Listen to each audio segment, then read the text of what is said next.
Hey y'all, I got so many questions over the last weeks, months, years about how I've gone from 1900 to 3000 calories while being substantially lighter that I just got tired of answering some of those questions.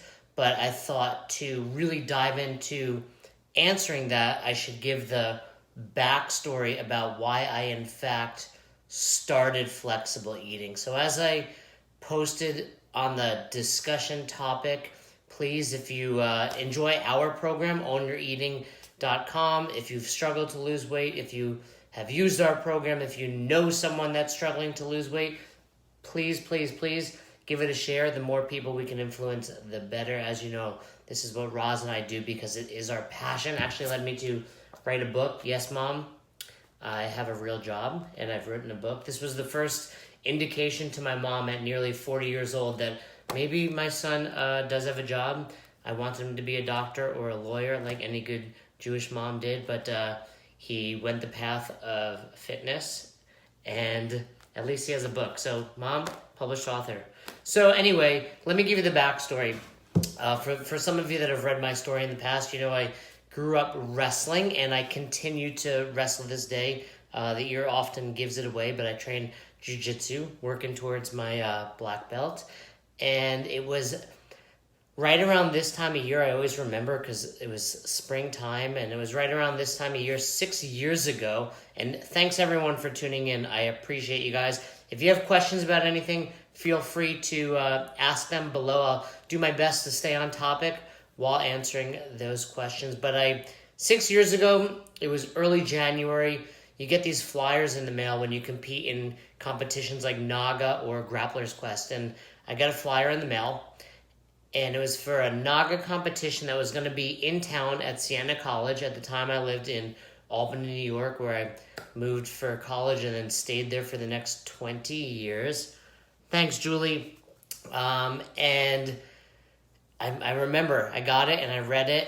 And for some reason, I remember I was reading it in bed. I don't often have my mail in bed, but I must have taken it up to the bedroom to really dive into it. And one of the first things I do, and maybe if you compete in jiu-jitsu or any martial arts, you do the same thing. One of the first things I used to do was open it up, kind of see where you stack in the division. At the time, I was a blue belt in jiu-jitsu, and I enjoyed no-gi. What's up, George? Didn't see you today at practice. And I enjoyed no-gi, and I look, and being a small person and my entire life wrestling at the lightest weight class possible, all the way back in high school, wrestling 91 pounds through my junior year. Thank you, Mr. Ortega, for encouraging me to do wrestling. It influenced my entire life. But anyway, I looked down, it was 129.9 was the lightest weight class. You know, when you compete in wrestling, jiu-jitsu, MMA, the advantage is to try to get lighter. Because if I can get myself lighter, well, then I'm competing against lighter people. I don't always have my shirt off. Who am I kidding? I do, but I actually was just outside. I've been trying to take like 20 or 30-minute walks, listening to some education. Check out Jocko, the Jocko podcast, if you don't already do that. And I was out there getting these messages, and I was like, I'm coming right in to do this Facebook Live. So, sorry, the shirt's off, but sorry, not sorry. So anyway, 129.9, wake up the next day, I'm like, I'm going for it. Didn't weigh myself often back then, didn't really care. You know, this is, like I said, I think it was 2012, so full-blown CrossFit athlete, owned 3 affiliates at the time, paleo diet like you wouldn't believe, right? If you've done the paleo diet, you can empathize there. And I woke up the next morning 170 pounds, and my mind was blown. I was upset, immediately started to decide and think about, can I actually make this? Now, this was early January. The competition, I want to say, was like end of March. I can probably find a date. I'm sure there's some videos on YouTube. But I was like, no, fuck it. I'm doing this thing. Like, I'm committing to it. I need a change. Like, you got to, if you want change, you have to be willing to change. Without change, there can't be change. I was like, I got to do something. Here I am, CrossFitting regularly, going to jiu-jitsu regularly, but I'm a 5'3", 170. I'm husky. I'm chubby. I was like, I'm doing this. And decide to do it. And I'm like, all right, I got to lose 40 pounds. What am I going to do? So at the time, I'm like, all right, well, obviously you go strict paleo and you zone. If you've never done this zone, it's basically counting macros, but in block form, created by Dr. Barry Sears.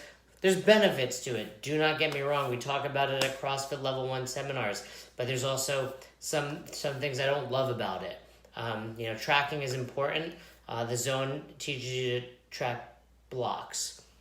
So, great question, Allie. Right now, I'm 140 pounds. I'm 140 pounds today. This morning, great question. So I was 170, now 140. Like I said, that weight class was 130, and I'll dive a little into how that happens. So when you zone, you pick a block prescription. I picked 14 blocks. Now, 14 blocks is typically reserved for women, but I was like, well, I got to lose weight. I'm a pretty small... yeah, 2 pounds of that is beard oil. I just got new beard oil in the mail, actually. And I was like, all right, so I'm going to go 14 blocks started. And I did because I decided to be strict. And let me make something clear. The reason I sometimes bash paleo is I think paleo is amazing if you do it properly. The problem is most people, when they think paleo, they're like, well, bacon, paleo, right? And then it becomes gray. Well, dark chocolate, that's, I heard paleo. Sweet potato fries, paleo, tequila, paleo. And that was where I was. Like, I was eating clean paleo foods, but I had cheat days, and oftentimes, became whatever I wanted to consider paleo was my excuse to make it that. So I dive into it, and I'll make this story a little shorter as we go, but over those 2 months, I did start to lose weight, but I also realized every time I would plateau, the only option was to eat less. So I'd plateau at about 160 pounds, drop to 13 blocks. Plateau at 155 pounds, and I remember that one, I dropped to 12 blocks. I dropped to 150 pounds, got to 11 blocks. Finally, I dropped to 145 pounds. That was the lightest I can get my body. I was at 10 blocks.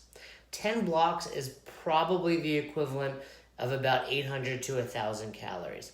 So at 800 to 1,000 calories a day, depending on some of my choices, and I was eating mostly the same foods every day, I could not get my body below 145 pounds. Completely stuck, completely plateaued.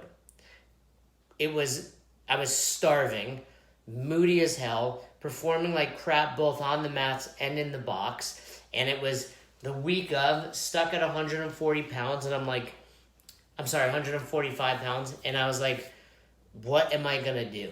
So I'm not unfamiliar with drastic weight cuts. I expected, my goal was to get to about 135 and cut 5 pounds of water. That was my true goal. If you're familiar with wrestling, MMA, or any of that kind of stuff, weight cutting's, pretty simple. People are like, 5 pounds, that's crazy. It's like a big dump and an hour in the sauna. So it's certainly not hard. But I was at 145, and I'm doing my math, and I'm like, all right, well, that's like 10% of my body, and it's getting sketchy and dangerous, but I'm like, I've come this far, I'm gonna do it. And the week leading up to it, I know how to manipulate water a little bit. I've worked with quite a few people, one-on-one, who need to make weight for weightlifting or for wrestling or other combat sports. And, there's things we can do. We flush your body with a ton of water. We drop the water, all those things, watch your sodium, etc. So anyway, 145, and this is like one day out. It's Thursday night, and I'm like, I'm going to do this. So Friday comes, my good buddy Marvin, if you happen to be on here, Marvin, or if you're watching it later, I still owe you for that, meets me at the gym at 8 a.m. We had a sauna, steam room, and hot tub at my box, Albany CrossFit, and I spent the next 8 hours sucking every ounce of water out of my body. To this day, probably the hardest physical thing I've ever done. 15 pounds. I got down to 130, 129.9. We drive from Albany CrossFit to Siena. I remember it's Friday at this point, like 5 p.m., traffic. I'm like barely holding on. Marvin's like making sure I'm there. Step on the scale, make weight. 129.9 is the night before for the next day. Pound 2 Pedialytes. If you've ever made weight, Pedialyte's a great way to recover those electrolytes. Start smashing food, immediately get like ill and sick, have to lay down. But anyway, go on to win the tournament. The video is probably out there on YouTube, and balloon back up, right? Because at that point it's like, cool, I'm gonna go crazy. So that was around March, and then shortly after, I'm like seeing all these posts, people eating donuts, people eating cupcakes, people losing weight. I'm like, I gotta learn more about this. I call up my friend Ricky. She knew a ton about flexible eating, and I started researching the hell out of it. At this point, back up to 170 pounds, because your body is just like, give me food, let me put some weight on. If you've ever lost weight fast, and we talk about that all the time.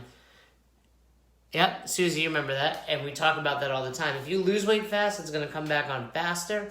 And you're not only going to get it to come back on faster, it's going to go beyond that.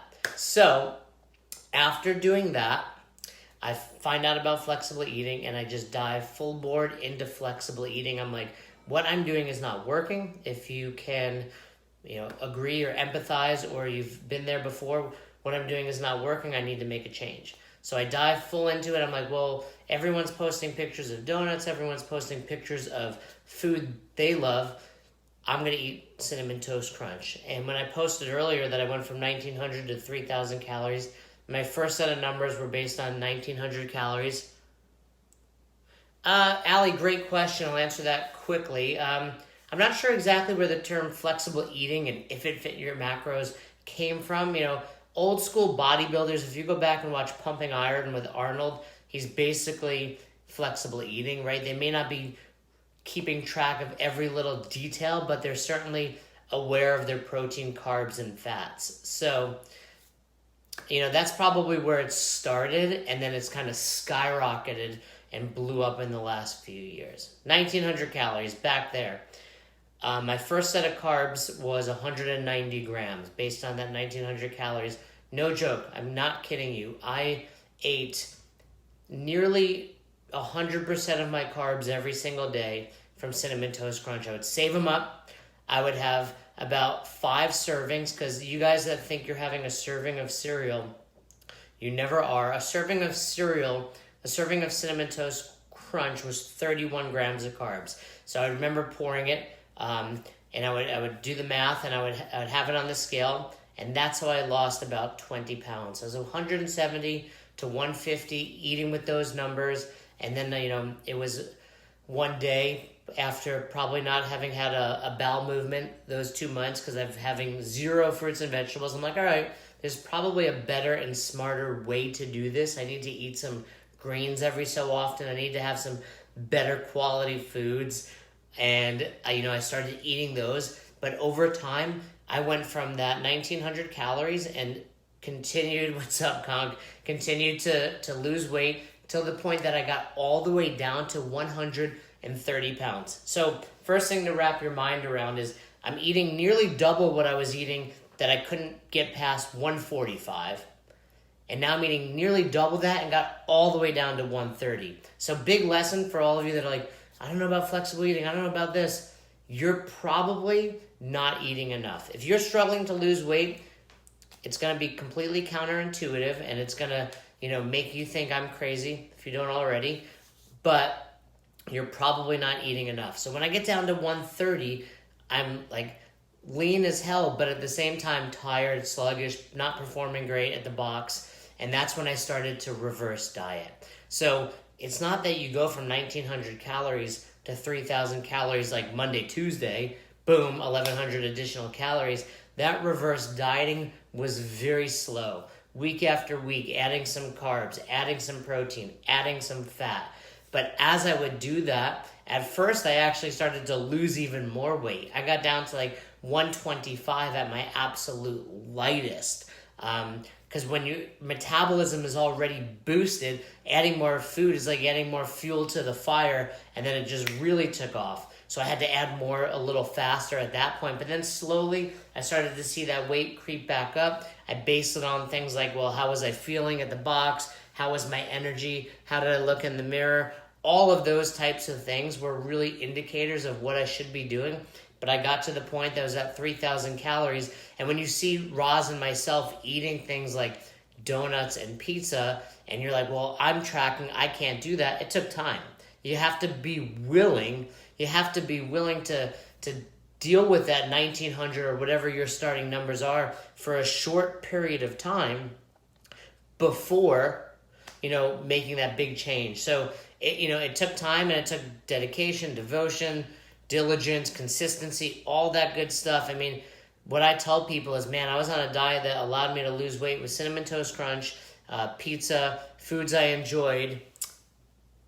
Oh, thanks, Amanda. Yeah, right there. What, he came in second in the state, I think, right, from making that change. So, I'm like, yeah, it's worth tracking every single day and being super consistent. I mean, when I tell you I didn't miss a day for the first 3 or 6 months, nothing. And then eventually life happens. I travel every weekend. I would go out to eat, be a little, deviant, if you will, not in my behavior outside of the restaurant, but in my, food choices. And there's a little more room for error now. And I tell the people that we work with, always be tracking, even if you're not going to hit those numbers 100%, and stay dialed in as best you can. Thanks, Susie. I hope you and John are doing well. So that's kind of my story there. And, I didn't come on here to preach to you about this great book that I've written or our brand new website, ownyoureating.com, where we now have monthly memberships and we can help you lose that weight while eating more.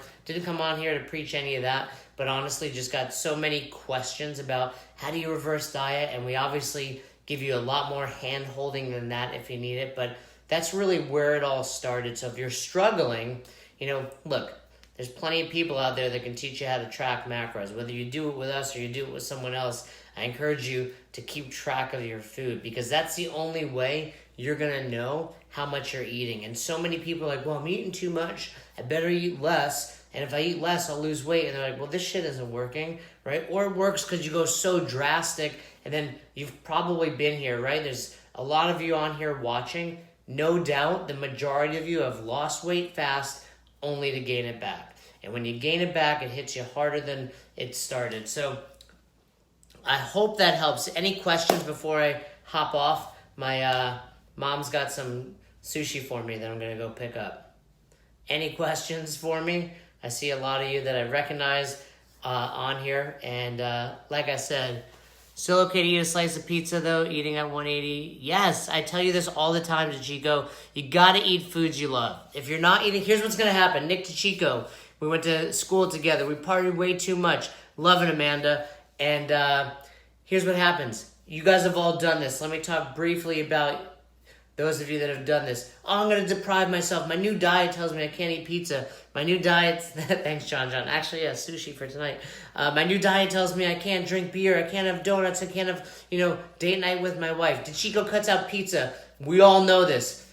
Yonkers, wherever you live these days, DeChico, New Rochelle, you're going to be passed out Sunday morning on the side of the street, empty pizza box by you. Kids are going to be running around naked on the streets of New Rochelle. Rebecca's looking all over for you because you've been depriving yourself of pizza for the last 3 years. You can't do that. Have a slice of pizza. Jess will attest to it. Other people that are on here will attest to it. Hell, I'm going to have sushi tonight. I got a Lion bar from my friend Jacqueline, which is basically the best candy bar in the world. Check them out. Can't buy them in the States. I'm going to have that every night. I have something I love, something I enjoy eating. Now, the rest of my day, good quality foods. Roz made eggplant. There's tomatoes. We've got bananas. We got all sorts of fruits and vegetables. We got our food from Fias Meals. Check them out, fiasfreshmeals.com. Amazing, delicious food that they'll deliver to you. But I always have a treat. Have your slice of pizza, DeChico. All right. Sorry for that rant. Any other questions? I'm hopping off. Howie Newman. Howie lost. I always tell this story at seminars. Roz and I, traveled. We did a billion seminars. I'm hitting the road going to Texas soon for another seminar. Howie Newman lost. He's on here, so maybe he can help me with the numbers. But I believe he lost 30 or 40 pounds drinking beer regularly. What's up? One of the things I always tell people at the seminar is, typically moms, hey, I know I cannot tell you to stop drinking wine because you need it. It's your happy juice. Howie has a job, but he also stays home with his 2 kids, Oliver and Chloe. all the time, and he's like, Jay, you don't get it. I don't need Pop-Tarts, I don't need donuts, but man, after watching those kids, I need 2 beers at the end of the day. And that's how he does it. Molly, is Oklahoma close to Texas? If it is, let's you know what, Molly, shoot me an email so I don't forget about that. contact@onyoureating.com. Let's that'll be the time to set it up. So, working on.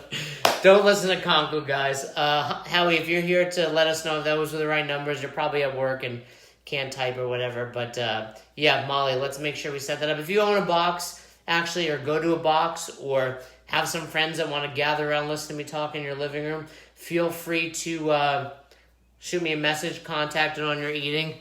But yeah, I didn't pay attention in history. That was one of those. That was like RPAD. Did she go? Someone can sit in your place, and you still get credit for the class. And Roz and I have our new podcast coming out. I say new. We're relaunching our podcast tomorrow. So we have a podcast tomorrow coming out. We're going to dive into how do you stay motivated when things aren't moving, when the scale's not moving, when things aren't happening that you're looking to happen while you're on a plan. So check us out. You can subscribe to that on iTunes. You can see all of our old podcasts on our YouTube channel. You can check out the site. All that stuff's really off our site. Check out our Instagram, Own Your Eating, all that good stuff. All right, guys. Peace out.